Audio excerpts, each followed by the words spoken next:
ما كنت أتخيل بحياتي سابقا أني أشوف ناس ما تعرف تقرأ ولا تكتب خالص، ما يعرف يفك الحرف، لحد ما طلعت لبرا وسافرت برات البلد، وانصدمت بفئات كثيرة من الشعب السوري ما تعرف تقرأ ولا تكتب خالص. بالعكس، يعدم الشخص اللي يعرف يكتب ويقرأ زين يعدوه شخص متميز، وهذا الشي شكل تحدي إلي.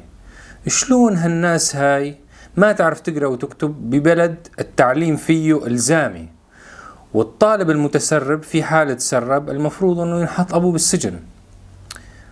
لحد من فترة قريبة صار لي احتكاك بفئة المدرسين، فخبرني واحد منهم بخبر صادم جدا، وقال لي أنه في عنده طالب صف سادس لا يعرف يقرأ ولا يكتب خالص.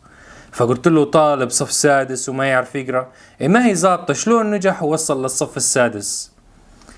فقال لي إذا تجيب حمار أبو أذنات، حمار يعني، وتفوته على الصف وتربطه بالصف بيرسب 2 سنين وبعدها يصير ينجح أوتوماتيكي للصف التاسع.